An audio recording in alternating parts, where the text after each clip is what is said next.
தனியார் மயமாகும் தூய்மை பணி. தூய சக்தி செய்யும் பெரிய தவறு. வெடித்து கிளம்பிய எதிர்ப்பு. மொத்த முரண்பாடுகளுடைய உருவமாகத்தான் இன்றைக்கு இந்த ஆளுநர் உரை அமைஞ்சிருக்கு. இந்த அரசு அமைஞ்சு ஒரு மாசத்துக்கு மேல ஆச்சு, 38 நாட்கள் ஆச்சு. இது பற்றி ஜெம் தொலைக்காட்சி வழங்கும் சிறப்பு செய்தி தொகுப்பை தற்பொழுது பார்க்கலாம். தூய்மை பணியை தனியார் வசம் ஒப்படைக்க தமிழக அரசு டெண்டர் கோரியிருக்கு. கடந்த திமுக ஆட்சி காலத்தில் தனியார் வசம் இருந்த தூய்மை பணியை மீண்டும் அரசே எடுத்து நடத்த வேண்டும் என்றுதான் போராட்டம் நடந்திருந்தது. இப்படி இருக்கையில் புதிதாக பொறுப்பேற்றிருக்கும் தாவேக அரசு தனியார் மய முயற்சிகளை மேற்கொண்டிருப்பது சர்ச்சையை ஏற்படுத்தியிருக்கு. ஆவடி, தாம்பரம், வேலூர், கோயம்புத்தூர் என மாநிலம் முழுவதும் உள்ள மாநகராட்சிகளில் தூய்மை பணிகளை பொது தனியார் பங்களிப்புடன் மேற்கொள்ள புதிய டெண்டர்களை வெளியிட்டிருக்கிறது தமிழக அரசு. இந்த டெண்டர் தான் தற்போதைய சலசலப்புகளுக்கு காரணம்.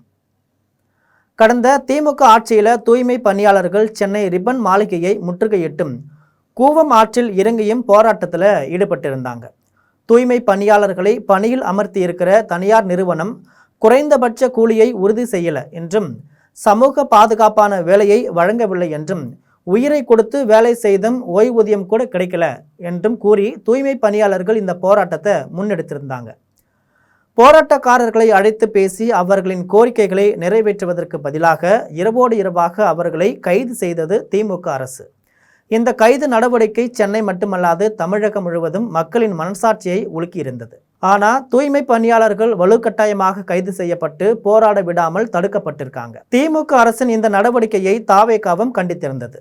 தேர்தல் பிரச்சாரத்தின் போது பேசிய விஜய், தூய்மை பணியில் ஈடுபட்டிருக்கும் தற்காலிக ஒப்பந்த ஊழியர்கள் பணி நிரந்தரம் செய்யப்படுவார்கள் என்று வாக்குறுதி கொடுத்திருந்தார்.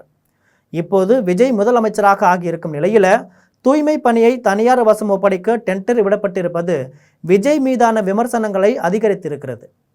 விஜய் கொடுத்த வாக்குறுதியை நிறைவேற்றி அனைத்து தூய்மை பணியாளர்களையும் பணி நிரந்தரம் செய்ய வேண்டும் என்று தாவேக கூட்டணியில் உள்ள இடதுசாரிகள் மற்றும் விசிக உள்ளிட்ட கட்சிகள் வலியுறுத்தி வராங்க. எனவே தாவேக அரசு டெண்டரை ரத்து செய்து வாக்குறுதியை நிறைவேற்ற வேண்டும். ஒருவேளை தவறும் பட்சத்தில் இப்போது விஜய்க்கு இருக்கும் செல்வாக்கு அப்படியே சரியும்.